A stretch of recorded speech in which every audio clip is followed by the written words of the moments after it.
I think technology is becoming invisible and is creating experiences that can remove all frictions.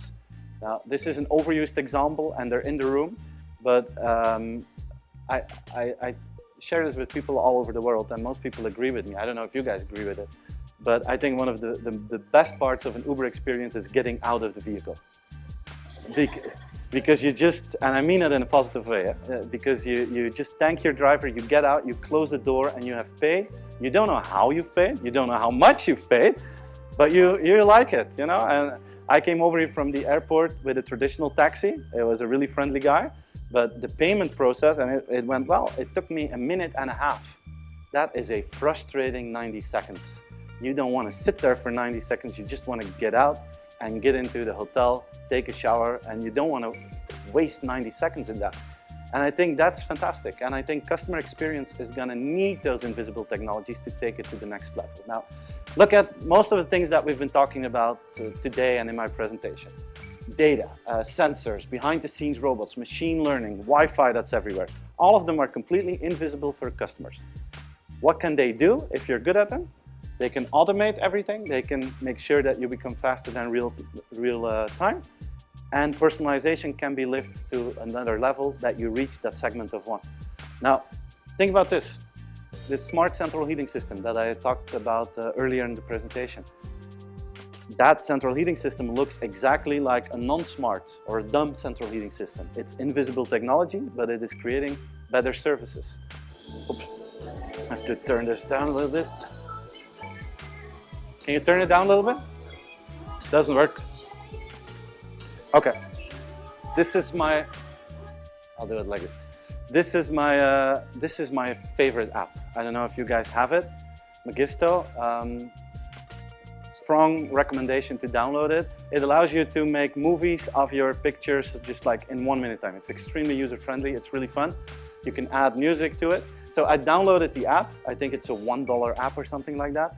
And I didn't do anything with it. And the same day that I downloaded it, I got this email and it said, Steven, we have a surprise for you. We made a video about the best day of your year so far. And then they made this video, which is a combination of pictures when we were going to Disney World with my family. Those are my children. All the characters in that video are Disney characters. There's nothing wrong. And I thought, wow, how can these guys know that I'm a Disney fan? How do they know that those are my children? How do they know that all those characters are Disney characters? It's a $1 app and they're pretty good in their algorithms. So I thought this is extremely, extremely cool, invisible technology. So I figured out the algorithm now. I've done a lot of research and I think that there's a correlation between the number of pictures you take in a set of minutes and the enthusiasm that you have about a moment. So I looked at it and I took a lot of pictures of my children with those Disney characters and probably they think that must be a really important moment to them and they take that. Now, I think there's one flaw in that system. I think if you have a car accident, you do exactly the same thing. So I think for 1% of their customers, this is a total nightmare. But for the other 99%, hey, it's a fantastic experience that you're getting.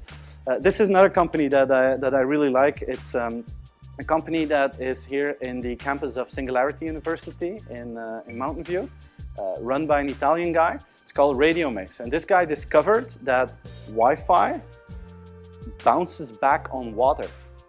And he said, hey, this is really interesting because in your house, you have this thing that is walking around there that is filled with water, and that's called a human. So we are made of water for 90%, so Wi-Fi is bouncing back on our bodies. So he says this is really interesting. So I can actually install an alarm system in all houses without installing additional hardware. It's just software-based safety systems, which is really smart.